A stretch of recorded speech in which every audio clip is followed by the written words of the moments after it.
Library का उद्घाटन किया है, किस तरह की सुविधा यहाँ से लोगों को मिली है? लाइब्रेरीज़ हम सभी पुलिस लाइंस में बना रहे हैं और 18 लाइब्रेरी अब तक हरियाणा में बन चुकी हैं अलग अलग ज़िलों में। और हमारा प्रयास है कि सभी ज़िलों में हर पुलिस लाइन के अंदर एक लाइब्रेरी बच्चों के लिए हो, जो फैमिलीज़ के लिए और जो पुलिस के परिवार रहते हैं पुलिस लाइंस में, या डीएवी पुलिस पब्लिक स्कूल्स हैं हमारे, उनके बच्चों के लिए, तो वो इन लाइब्रेरी की सुविधा का लाभ उठा सकें और अपनी पढ़ाई कर सकें। जो बच्चे कॉम्पिटिटिव एग्ज़ाम्स देना चाहते हैं उनके लिए कॉम्पिटिटिव एग्ज़ाम्स की बुक्स अरेंज की गई हैं इनमें, और किंडल, लैपटॉप्स और बाकी जो इलेक्ट्रॉनिक आइटम्स हैं उनकी व्यवस्था की गई है। और पर्पज़ ये है कि उनको जो ऑनलाइन कंटेंट है, चाहे वो कॉम्पिटिटिव एग्ज़ाम्स का हो या कोई भी और एज़ पर देयर इंटरेस्ट, तो वो उसकी एक्सेस उनको मिल सके। सर, डिजिटल रूप से ये लाइब्रेरी कितनी सशक्त है और क्या कुछ इसमें सुविधा? डिजिटली जैसा मैंने बताया कि इनमें हमने किंडल्स और लैपटॉप्स और डेस्कटॉप्स की व्यवस्था की है।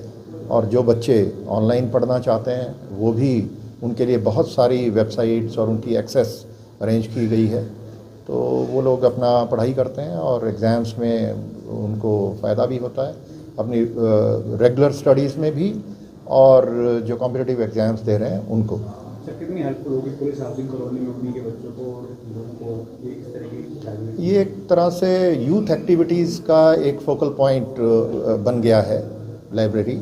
और बच्चे जो अपने स्कूल के बाद, कॉलेज के बाद जो उनका स्पेयर टाइम है उसमें वो लाइब्रेरी में काफ़ी समय बिताते हैं।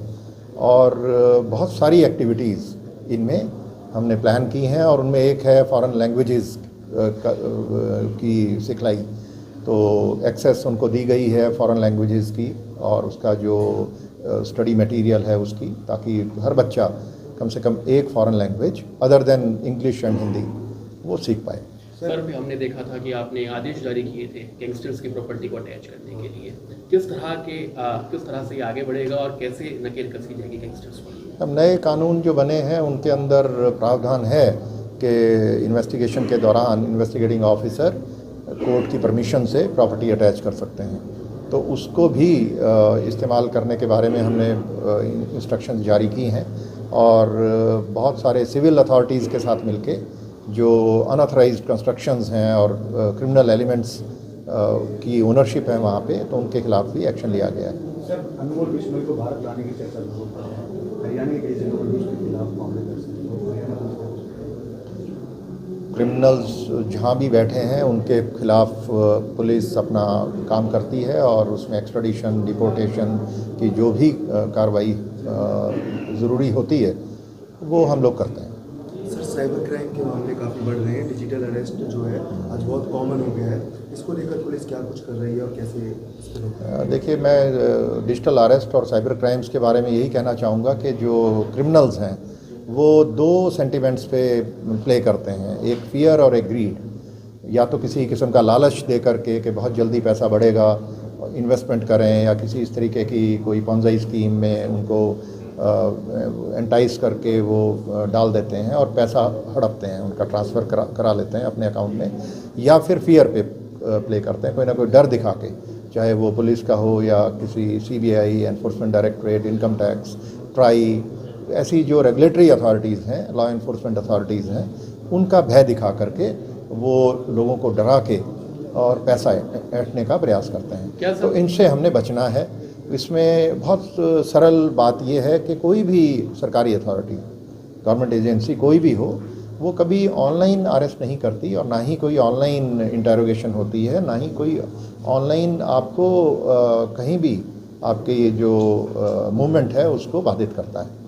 तो ऐसा जो भी करता है, कोई प्रयास करता है या फ़ोन करके कोई ना कोई डर दिखाता है किसी अथॉरिटी का, अरेस्ट का, तो वो मान के चलिए कि वो कोई क्रिमिनल है। तो उन लोगों की बात में नहीं आना है, और उसको फ़ोन नंबर नोट करके 1930 पे फ़ोन करके उसकी इतला करनी है। 1930 हेल्पलाइन है हमारी।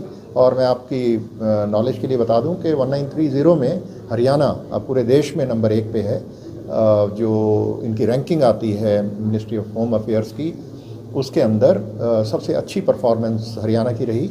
और जो ऑनलाइन फ्रॉड्स होते हैं उनको अगर समय पे इतला कर दी जाए 1930 पर, तो हमारी जो ब्लॉकिंग रेट है वो बहुत अच्छी है, 30% से भी ज़्यादा है जो पैसा हम ब्लॉक कर पाते हैं। और अगर 6 घंटे के अंदर इन्फॉर्मेशन आ जाती है तो ये जो पॉसिबिलिटी है पैसा ब्लॉक करने की वो 70% तक है। तो 70% चांस है कि आपका पैसा बच जाएगा अगर आप दे चुके किसी कारणवश और आप शिकार हो गए साइबर क्राइम्स का, लेकिन आप तुरंत सूचना हमें दे देते हैं, 6 घंटे के अंदर सूचित करें तो 70% चांस है वो पैसा बचेगा आपका। सर, हरियाणा में क्या नए साइबर क्राइम पुलिस स्टेशन खोलने की भी योजना है? साइबर क्राइम्स के पुलिस स्टेशन हमारे हर ज़िले में हैं, कुछ ज़िलों में 1 से ज़्यादा हैं, गुड़गांव में 4 हैं। तो अभी कोई कमी नहीं है, कुछ ज़िले नए बने हैं तो वहाँ पे प्रपोज़ल है, वहाँ पे बनाएंगे। Thank you very much.